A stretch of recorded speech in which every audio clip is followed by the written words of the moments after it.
सहस्त्रबाहू नावाचा राक्षस जमदग्नी ऋषीला त्रास द्यायला चालू केला. त्याला 1000 हात दिले देवाने.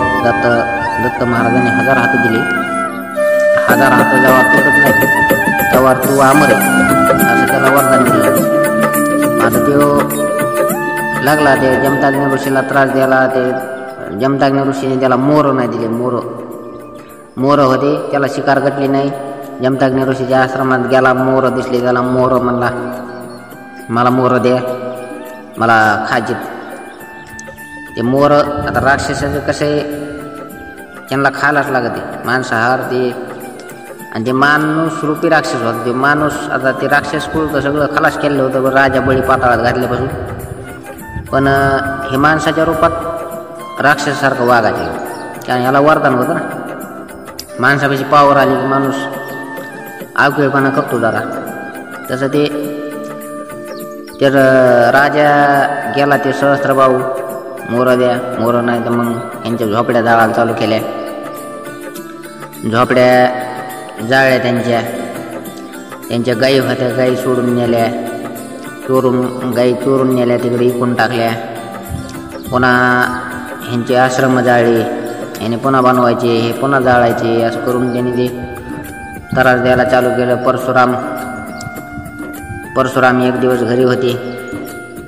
आता परशुराम महादेवापासून ते सगळं शिकून आले होते. धनुर्विद्या पिनाक नावाचा धनुष्य महादेवाने त्यांना दिलेला होता. ते परशु म्हणजे कुऱ्हाड दिलेली होती महादेवाने त्यांना वरदानात म्हणून. त्यांना अस्त्रशस्त्र जवळ त्यांच्या परशुरामाच्या. आता विष्णू अवतार परशुराम आहे, भृगुवंशी परशुराम. आता भृगुवंशी राम आणि नंतर महादेवाची तपश्चर्या करून त्यांनी कुऱ्हाड दिल्याच्या नंतर, धनुष्यबाण दिल्याच्या नंतर त्यांचं नाव पडलं परशुराम. आता परशुराम त्यांनी काय केलं, जमदग्नी ऋषीला त्रास व्हायला आला. ते सहस्त्रबाहूचे सैनिक येऊन यायचे, घर जाळून टाकायचे. ते परशुरामाने काय केलं, आईनमध्ये जाळायला चालू केली. घराकडे जाऊनच नाही दिले. घराकडे जायचे की हे नाही, लगेच परशुरामाने काय करायचे, कुऱ्हाडीने तोडायचे सगळे, आखे तोडे कुऱ्हाडीने. ते सहस्त्रबाहूला आला राग, परशुराम आमचे सैनिक मारले. त्याला आता मारायचं होतं परशुरामाला, म्हणून सहस्त्रबाहू म्हणला ह्याला मारून टाका आधी, मग आपल्याला हे आता त्यांना गोसाई म्हणायचे. गोसाई आपल्यावर चाल करते. आपण राजे माणसं आणि गोसाई आपल्यावर हे करते. म्हणजे ज्याला आपल्याला भ्यायचे नाही, असं नाही तसं नाही. ते दाब व्हायसाठी ते बोलायचं. ते म्हणायचं परशुरामाला मारून टाका. परशुराम काय हाणला गाठाना. मग एक दिवस राजा नदीच्या कडीने आपलं फिरायला गेला. सहस्त्रबाहू नदीच्या कडीने फिरायला गेला. तिथं रावण होता गंगामध्ये. त्या नदीमध्ये रावण जप करीत होता. तर ते रावण तवापासून आहे. रावण गंगामध्ये जप करीत असताना ह्यो राजा म्हणला, ह्यो सहस्त्रबाहू म्हणला, काय करतो गंगामध्ये, काय असं ते त्याची तपश्चर्या ती भंग करून टाकली. ते असं बोलून त्यांनी सहस्त्रबाहूने तपश्चर्या भंग करून टाकली. म्हणला ओळखीलं का म्हणला तो मला. आता हे सहस्त्रबाहू त्याचा 1000 हात याला आणि तो रावण तो 10 वाटाचा 20 हाताचा त्याचं ते लय त्याचं बी दरदारा होता. महादेवाचा भक्त होता तो बी. मग ह्यो सहस्त्रबाहू काय करायचा, सहस्त्रबाहू म्हणला तुला काय ओळखायला काय, तू काय असा लय महारथीस का काय ओळखायला. ते म्हणला तो अजून मला ओळखीलंच नाही. म्हणला सांग ना तूच कोण आहे. ते मी नाही ओळखलं. किंवा म्हणला लंकापती रावण आहे. म्हणला मी लंकापती रावण आहे. मग इकडं म्हणला बाहेर आला रावण. दोघांचं युद्ध चालू झालं बोलण्या. म्हणला मला ओळखील नाही. आणि चांगले घाबरतात म्हणे रावण. आणि ह्यो बी म्हणे तुला अजून सहस्त्रबाहूचा हिसकाच नाही कळाला. तर दमनं म्हणला बाजारा. झालं युद्ध चालू. युद्धात त्यांनी सहस्त्रबाहूंनी केला रावणाला बंदी, कालकोठडीत नेऊन टाकलं. नेऊन टाकल्याच्या नंतर रावण बऱ्याच दिवस आता हे रावण कोणाचा भक्त होता? महादेवाचा. आणि बरेच दिवस राहिल्याच्या नंतर ते पुन्हा सहस्त्रबाहूने अत्याचार, त्याचे 4 पोरं होते सहस्त्रबाहूचे. ते सहस्त्रबाहूने पुन्हा त्या पोराला सांगितलं, ह्या जमताग्नी ऋषीला त्रास द्या, सगळ्या ऋषीला सांगा, ताकीद द्या की हे आमच्या समोर वळवळ करायची नाही, बाकीच्या गोष्टी करायच्या नाही, तिथून आम्ही जसं सांगतो तसं वागायचं, असं त्यांना दाब. म्हणजे सहस्त्रबाहूची पोरं ते त्रास द्यायला आले आणि हे बी त्रास द्यायला आले. रावण मध्ये कालकोठडीत बंद, आणि तो कोण आहे? महादेवाचा भक्त. कोण? रावण महादेवाचा भक्त आहे आणि परशुराम महादेवाचा शिष्य आहे. मग महादेवाने परशुरामाला बोलून घेतलं. परशुराम गेले कैलासात गेल्याच्या नंतर म्हणले, बोला काय कशासाठी आठवण काढली काय?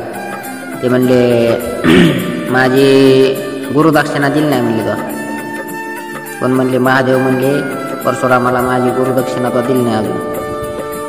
हा म्हणले, मागा ना, काय देऊ तुम्हाला? हे सगळं माझं जे शरीर आहे, सगळं तन मन धन मी तुम्हाला द्यायला तयार आहे. तुझं तन मन धन नाही पाहिजे म्हणले, मला तशी का अर्धी गुरुदक्षिणा म्हणून मला रावणाची सुटका करून आण. माझी अर्धी गुरुदक्षिणा म्हणून रावणाची सुटका करून आण. मग आता रावण कुठे? तर सहस्त्रबाहूच्या कब्जात आहे. सहस्त्रबाहूच्या कब्जात तिकडं कालकोठडीत तो बंद आहे. असं सांगून बरं म्हणले, काय अडचण नाही, आणतो. गेले कचा कोरडीने तोडले पहारे करीत. परशुरामाने गेले आतमध्ये, जेल ते खोललं, गेट जेलचं. त्या जेलमधून बाहेर रावणाला काढलं. रावण म्हणला, कोण आहे तुम्ही? म्हणला, परशुराम. आणि ह्याच्या आधी, हे रावणाला बाहेर काढायच्या आधी सहस्त्रबाहू त्याच्यापाशी गेला, रावणापाशी. रावण म्हणला, तू म्हणजे सहस्त्रबाहू म्हणला रावणाला की तू एक काम कर. म्हणला, काय? तू एक मायावलं काम केलं तर म्हणला तुला जेलमधून सोडणार. एक काम कर. म्हणला, सांग ना काय? तेव्हा म्हणला, परशुरामाला मारायचे. आता रावण ऋषीचं पोरग, रावण बी ऋषीचं पोरग, रावण ऋषीचं पोरग आणि परशुराम बी ऋषीचंच पोरग. रावण म्हणला, रावण विद्वान होता, म्हणजे पहिल्यापासून विद्वान होता. रावण म्हणला, तू ऋषी पोराच्याच हाताने मारायचं सांगतो, तू किती नालायक कर म्हणला. कोणाला? सहस्त्रबाहूला. रावण म्हणला, ऋषीच्या पोराला मला मारायला सांगतो, मी बी ऋषीचा पोरग आहे आणि ऋषी पोरात भांडणं लावतो ना माझ्या बघत बस, म्हणजे तू इकडं आला म्हणजे असं. ते रावण त्याला बोलला, नालायक म्हणला, तू अजिबात नाही म्हणला, मी इथं सडन जेलमध्ये सडन, पण तुला माहिती मी रावण, मी असले कुठं निघत नाही मोकार. तर ते गेला परशुरामाला सांगितलं. परशुराम आले काता तोडले. रावण मुक्त केला. रावणाला बोलले. रावण म्हणला, तुमचं धन्यवाद, तुम्ही कोण? परशुराम म्हणल्यावर अगं बा म्हणले, हे ह्याला मारा सांगत होता काय देव? सहस्त्रबाहू. रावण म्हणे परशुराम मला, परशुराम ते सहस्त्रबाहू ह्याला मारा सांगत होता. वा म्हणला, हे पराक्रम तुमचा एकदम नंबर 1 आहे, तुम्ही मित्र आजपासून. परशुराम आणि रावण मित्र झाले. तर रावण म्हणला, मागा काय मागायला तुम्हाला, म्हणजे मित्राच्या नात्याने. तेव्हा म्हणला, जेलमध्ये जे बी लोक गोरगरीब असतील त्यांच्यावर अत्याचार करू नको. जे गोरगरीब लोक, जे ब्राह्मण, जे ऋषी, ते यांच्यावर अत्याचार करू नको, एवढंच मला पाहिजे. ते म्हणला, नाही करणार. तिथून पुढं रावणाने ते बंद केलं. नंतर रावणापाशी शक्ती आल्या, त्याने ते राम अवतारात ते कुठाने केलीच. ही इकडं आता हे मागचे. तर सहस्त्रबाहूला कळलं, रावणाला बंदीखान्यातून सोडून नेलं परशुरामांनी. परशुराम गेले पुन्हा वापस. आता परशुरामाच्या आईवडिलाकडं जमदग्नी ऋषीकडे गेले. हे सहस्त्रभाऊन ती दुसऱ्या दिवशी म्हणले परशुराम कुठे, त्याला मारायचे जिवत. परशुराम कुठे, त्याला जिवत मारायचे. आता परशुरामाला मारायला हे परशुराम ठेप्याला नव्हता तिथं. परशुराम ठेप्याला नव्हता तर त्या टायमाला जमताना ऋषीला तलवार उघडली. तलवार उघडली की मागून परशुराम आले पळतच, कारण मागं कुठून येत असते तितक्यात आले होते परशुराम. ते आले पळतच आले की परशुराम म्हणले बापाला हात नाही लावायचा, माझ्या बापाला हात लावायचा नाही. ते तर परशुराम उभा ह्या बाकी आला सहस्त्रभाऊ परशुरामाकडं. सहस्त्रभाऊ नव्हता त्या टायमाला, त्याचे सैनिक आले सेनापतींची. सेनापती आला, सेनापती म्हणला कमून मारलं त्या रावणाला, काम सोडून दिलं. रावणाला काम सोडून दिलं महादेवाचं, फक्त महादेवाने मला काम सांगितलं होतं, मी काम केलं, बाकीचं मला काय माहीत नाही. तर रावण त्यो परशुराम ते सेनापती त्यांचं बोलणं, तुला आता मृत्यूदंड द्यावा लागते म्हणून ते मला राज्यामध्ये चला. सेनापती म्हणला राज्यामध्ये चला. राज्यात काय आला म्हणला इथंच बघू ना म्हणला काय आहे ते. हां राज्यात नाही येत काय नाही म्हणला मी सरक, तर निघितून माझ्या आश्रमात थांबायचे नाही. ते म्हणला यावंच लागेल, नाही तर लढाई होईल. लढाईच करतो म्हणला मी तुमच्या संघटी. पाटील सैनिक सेनापतीने सैनिक पाटील आखेच कापून टाकले ना कुऱ्हाडीने. परशुराम आहे सगळे. सेनापती एकटा ठोला आणि सेनापती गेला पळत. सहस्त्रभाऊ म्हणला हे लय अवघड आहे माणूस, परशुराम लय व्याकार आहे म्हणला, हे कुणालाच नाही ठोक, हे एखाद्याच कापितो सगळे. कारण परशुरामाचा राग होता. परशुराम राग म्हणजे त्यांना ते रागीट स्वभाव होता. ब्राह्मण कुळात क्षत्रियाचं काम करीत होते ते. आणि विश्वामित्र क्षत्रिय कुळात जन्माने येऊन ब्राह्मणाचं काम करत होते. आता दुसऱ्या व्हिडिओमध्ये पुढच्या तुम्हाला मी इथून पुढची कहाणी सांगणार आहे कथा. तोपर्यंत धन्यवाद.